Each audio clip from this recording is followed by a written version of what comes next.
because it's a long story, as I wrote a first script many years ago that became actually the past story of the characters in the actual film. I developed it for many years and couldn't produce it, unfortunately, in France. So it was a story back then of a couple who met in a hospital, and unfortunately I couldn't find the money. But well, 10 years later, really, I was lucky enough to meet Pierre and Laëtitia after having written this new project.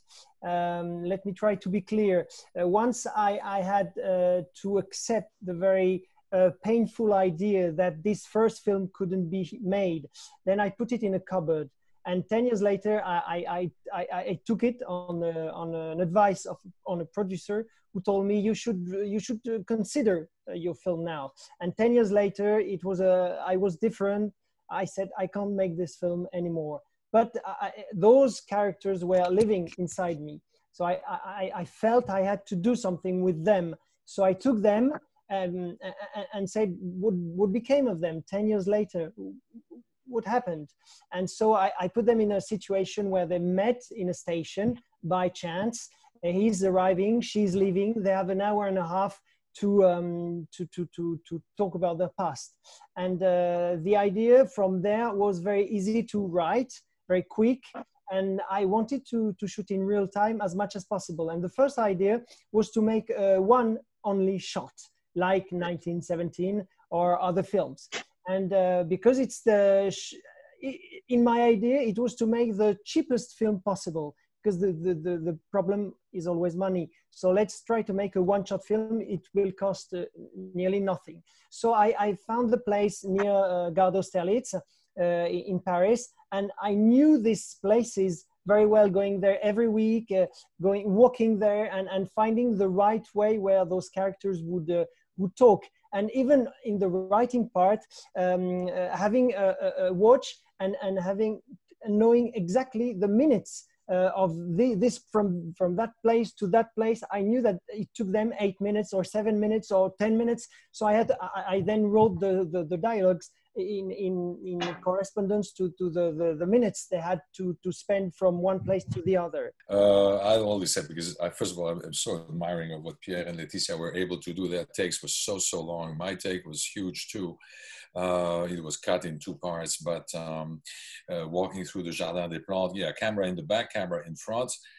Lots of kids in the Jardin des Plantes. Do you remember? Lots of people fooling around, playing, moving, watching, looking at us. Ooh, look at it, they're making a movie while we are talking to each other. 3 of us had to keep more or less the same line.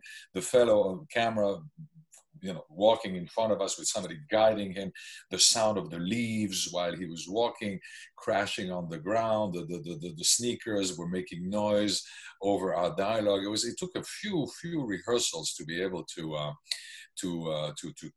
do it. I mean, it's an extraordinary challenge for an actor to have an 8-minute take, or their takes were even longer, but it was really something.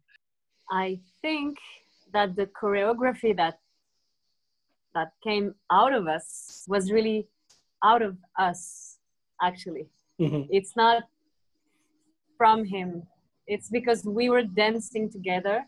And I remember really one time, it's below the flower in the beginning of the movie, or at the end of it? At the end. Yeah, when he says that he thinks I didn't change and I'm beautiful and blah, blah, blah. There was really an energy between us.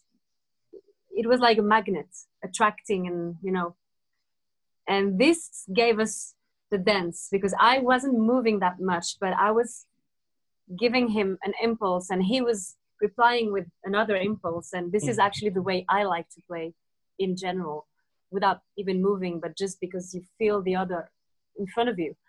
So I think we never talked.